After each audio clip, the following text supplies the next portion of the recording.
जय हिंद स्टूडेंट्स।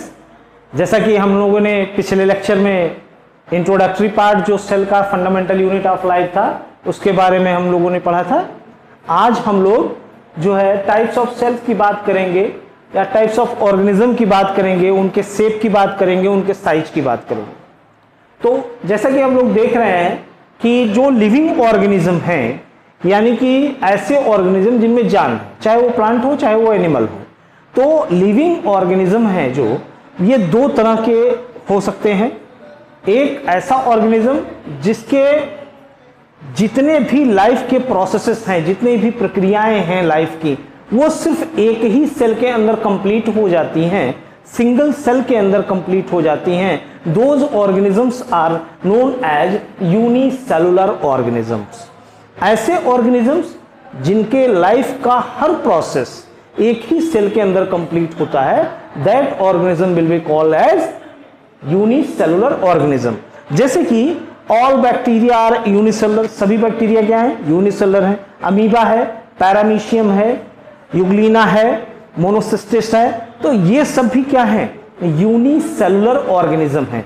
ठीक है, एक ही सेल में इनके सभी जो है लाइफ के प्रोसेस जितने भी हैं, लाइफ के सारे भी प्रक्रियाएं वो एक ही सेल के अंदर खत्म हो जाती हैं, तो इन्हें हम यूनिसेलुलर ऑर्गेनिज्म कहते हैं। यहाँ पे डिवीजन ऑफ लेबर जैसा कोई चीज नहीं होता है। यहाँ पे सारा काम एक ही सेल को करना पड़ता है, लेकिन जैसे जैसे एवोल्यूशन हुआ, जैसे जैसे चीजें कॉम्प्लेक्स होने लगी, वैसे वैसे डिवीजन ऑफ लेबर बनता गया, नंबर ऑफ सेल जुड़ते गए और उनमें डिवीजन ऑफ लेबर होता गया, तो उससे डेवलप हो गया मल्टी सेलुलर ऑर्गेनिज्म। जैसे कि अगर हम मल्टी सेलुलर ऑर्गेनिज्म देखें तो ढेर सारी सेल्स जो हैं वो इस तरह से हमको दिखाई देंगी, एक तह में दिखाई देंगी, एक लेयर में दिखाई देंगी जो एक दूसरे से जुड़ी हुई हैं। अब सेल, कई सेल मिलकर के सेम तरह के सेल्स जो एक फंक्शन कर रहे हैं उन्हें हम टिश्यू कहते हैं। कई तरह के टिश्यू मिलकर के ऑर्गन बनाते हैं और कई तरह के ऑर्गन मिलकर के ऑर्गन सिस्टम बनाते हैं, और कई ऑर्गन सिस्टम से एक ऑर्गेनिज्म का डेवलपमेंट होता है। तो यहाँ पे हम लोग एक छोटा सा एक्सपेरिमेंट भी देखेंगे मल्टी सेलुलर ऑर्गेनिज्म में। ये जो सेल्स हैं ये कैसे अरेंज्ड होती हैं, इनके बारे में एक छोटा सा एक्सपेरिमेंट है। ये एक्सपेरिमेंट अगर हमारे घर में माइक्रोस्कोप है तो हम घर पर ही कर सकते हैं, देख सकते हैं, आप लोग भी कर सकते हैं। देखिएगा, इसमें करना कुछ नहीं है, आपको एक ओनियन लेना है, प्याज लेना है, प्याज को हमको छिल लेना है, एक ऊपर का तह निकाल लेना है और फोर्सेप्स से उसके बीच का जो बहुत ही पतला लेयर होता है, एक सिंगल लेयर होता है जिसको झिल्ली हम बोलते हैं, मेम्ब्रेन टाइप का होता है, उसको हम लेंगे और तुरंत वाटर में हम उसको डाल देंगे। वाटर में इसलिए डालेंगे बेटा ताकि वो जो है सूख न जाए, और सूखने के कारण क्या होता है, वो फोल्ड हो जाता है, और जब फोल्ड हो जाएगा तो वो फिर बाद में सीधा नहीं हो पाता है। तो हम क्या करेंगे, उसको तुरंत हम वाटर में डालेंगे। वाटर में हम छोटा सा एक पीस काट करके स्लाइड पे वाटर रखने के बाद उसको हम रखेंगे। अब उसमें हम लोग डालेंगे एक डाई सेफ्रानीन। सेफ्रानीन हम इसलिए डालते हैं ताकि ये जो सेल्स हैं ये कलर्ड हो जाएं, थोड़ी सी रंग उठे। जब कलर्ड हो जाएंगे तो हम माइक्रोस्कोप के अंदर जब हम देखेंगे तो वो हमको दिखाई देंगी, क्योंकि ये जो सेल्स हैं, यहाँ पे हम ओनियन पील की बात कर रहे हैं, तो यहाँ पे ट्रांसपेरेंट होती है। तो ट्रांसपेरेंट होने की वजह से हमको बहुत क्लियर सेल नहीं दिखाई देगा और ना ही सेल की बाउंड्री दिखाई देगी। तो इसलिए हम उसको सेफ्रानीन डाई से स्टेन कर लेते हैं जो पिंक कलर का होता है। कौन से कलर का होता है बेटा? पिंक कलर का होता है। तो हमको कुछ इस तरह का स्ट्रक्चर दिखाई देगा।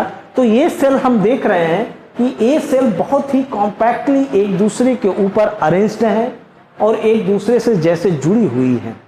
तो सेल जो है मल्टी सेलुलर ऑर्गेनिज्म में एक दूसरे से कनेक्टेड होती हैं, जुड़ी हुई होती हैं, और एक सेल का दूसरे सेल से आदान प्रदान की जो सारी प्रक्रियाएं होती हैं वो होती है। साथ ही साथ इनमें डिवीजन ऑफ लेबर होता है ताकि एक तरह की जो सेल्स होती हैं वो एक तरह का कोई फंक्शन परफॉर्म करती हैं, तो बॉडी में हर तरह की सेल्स हर तरह का जो है फंक्शन परफॉर्म करेंगी। जैसे कि अगर हम बात करें, हमारे किडनी की जो सेल्स होंगी वो क्या काम करेंगी? वो हमारे ब्लड को प्यूरिफाई करने का काम करेंगी। जो हमारे लंग्स के सेल्स होंगे वो क्या करेंगे, वो जो है एयर को प्यूरिफाई करने का काम करेंगे। तो हर तरह के जो सेल्स हैं, अलग अलग सेल्स हैं, वो अलग अलग तरह के फंक्शन को परफॉर्म कर रही हैं। इसी को हम कहते हैं बेटा डिवीजन ऑफ लेबर, यानी काम का बंटवारा कर दिया गया है, जिससे कि लाइफ को जीने में आसानी होती है।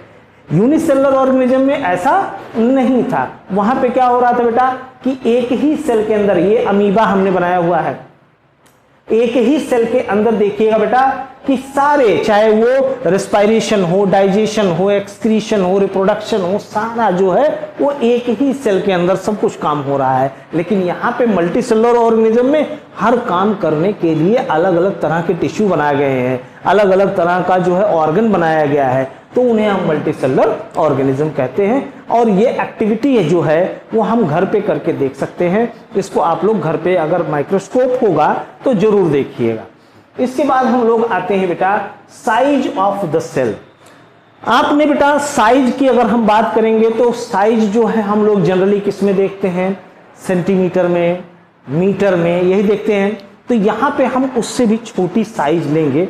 आप लोगों को फिजिक्स में थोड़ा सा पढ़ाया जाता होगा कि साइज जो है अगर हमको छोटी साइज बतानी होगी तो हम कैसे बताएंगे, उसको समझिएगा। जैसे आप लोगों के सबके पास जो बेटा स्केल होगा, स्केल आप देख रहे होंगे, तो स्केल जो छोटी वाली स्केल होती है वो उसमें दो तरह के जो है वो यूनिट्स बने हुए हैं। एक जो है इंच का यूनिट है, दूसरा सेंटीमीटर का यूनिट है। तो सेंटीमीटर में आप देखते होंगे 15 सेंटीमीटर तक होगा और इंच में आपको 6 इंच मिलेगा, वो छोटी वाली जो होगी आपकी स्केल। तो जो 15 सेंटीमीटर है, तो 1 सेंटीमीटर अगर हम देखें तो 1 सेंटीमीटर के बीच में किसी जो कॉन्जिक्यूटिव नंबर के बीच में हम देखेंगे 10 लाइंस जो है खींची हुई हैं। वो 10 लाइन में 2 लाइन के बीच का जो डिस्टेंस है वो बेटा मिलीमीटर है।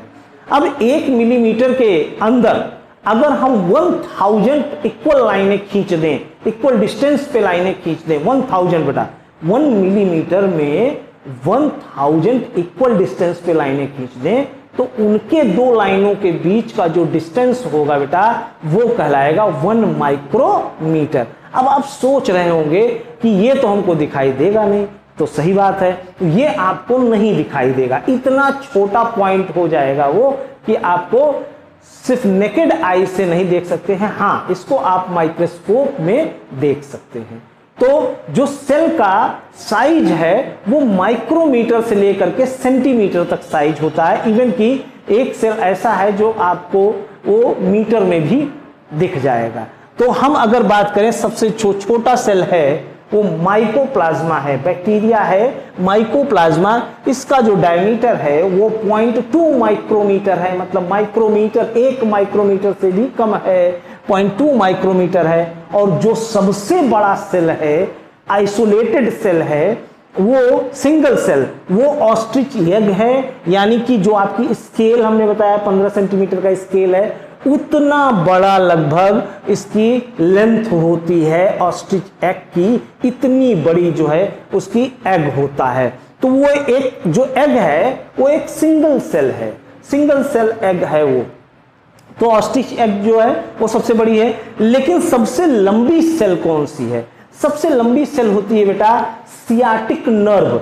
ये सियाटिक नर्व जो है वो हमारे यहाँ बैकबोन से निकल करके और टो तक जाती है, लगभग 1 मीटर लंबी होती है। जो सियाटिक नर्व होती है वो सबसे लंबी सेल मानी जाती है। और सबसे बड़ी आइसोलेटेड सेल कौन सी है बेटा? वो है हमारी ऑस्ट्रिच एग। और अगर ह्यूमन बॉडी के अंदर सबसे बड़ी सेल कही जाए तो कौन सी होगी बेटा? तो ह्यूमन बॉडी के अंदर सबसे बड़ी सेल जो होती है वो एग सेल होती है फीमेल के अंदर। मेल के अंदर स्पर्म होता है और साथ ही साथ जो आरबीसी होता है वो सबसे छोटा सेल होता है। आरबीसी जो नया बना हुआ आरबीसी है उसके अंदर चूंकि अभी न्यूक्लियस प्रेजेंट होता है तो उसे हम सेल कह रहे हैं। तो आरबीसी का अगर हम डायमीटर देखेंगे तो वो लगभग 5 से 7 माइक्रोमीटर उसका डायमीटर होता है।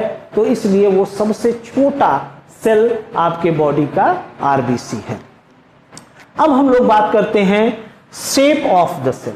शेप जो है बेटा, इस बात को आप समझ लीजिएगा, जो शेप होता है सेल का वो डिपेंड करता है। डिपेंड करने का मतलब होता है बेटा कि जहां पे जैसा फंक्शन हो, पहली चीज। दूसरा, उसका जहां पे जैसा स्ट्रक्चर हो, फंक्शन और स्ट्रक्चर जहां पे जैसा होगा उसी हिसाब से वो सेल का शेप हो जाएगा। ठीक है, जैसे कि अगर लंग्स के एल्वियोली के सेल के बारे में हम बात करें तो वहां की सेल कैसी होनी चाहिए, वहां की सेल चपटी होनी चाहिए ताकि ऑक्सीजन का जो डिफ्यूजन है वो बड़े आसानी से हो सके। ठीक है, तो वहां पे हमको चपटा सेल चाहिए। अब अगर हम स्टमक के अंदर ग्लैंड की सेल की बात करें तो ग्लैंड की सेल कैसी होनी चाहिए, तो ग्लैंड की सेल थोड़ी बड़ी बड़ी होनी चाहिए ताकि वो एंजाइम को स्टोर कर सके। ठीक है, तो वहां पे जैसा जिसका फंक्शन होता है स्ट्रक्चर भी उसी तरीके से उनका होता है। यहां पर हम लोग देख रहे हैं कि ये जैसे इपिथेलियल सेल है जो है चपटी, दोनों तरफ से चपटी होती है एपिथेलियल सेल्स। एग सेल देखिए, ये स्पर्म है, ये एक जो है एनिमल सेल है। देखिएगा ये नर्व सेल है। नर्व सेल काम क्या करता है बेटा, नर्व सेल जो है वो स्टिमुलस के कंडक्शन का काम करता है, मैसेज को कंडक्ट करने का काम करता है। अगर ये मैसेज यहां से पाएगा तो इसको इसी के रास्ते ये कंडक्ट करेगा, दूसरे रास्ते तक लेके जाएगा। ठीक है, तो ये जैसा जिसका फंक्शन होता है उसी हिसाब से उस सेल का अलग अलग स्ट्रक्चर होता है। आपके बुक में भी दिया हुआ है बेटा कि देखिएगा एक जगह कई तरह के स्ट्रक्चर जो है वो बना करके दिए गए हैं, तो उसको आप लोग देख लीजिएगा कि सेल का शेप कैसा होता है। ठीक है, तो आज के लिए बस इतना ही हम लोग करेंगे। अगले लेक्चर में हम डिफरेंट टाइप्स ऑफ सेल देखेंगे, prokaryotic cell, eukaryotic cell, animal cell और प्लांट सेल में डिफरेंस देखेंगे। उसके बाद हम लोग नेक्स्ट लेक्चर देखेंगे। Thank you.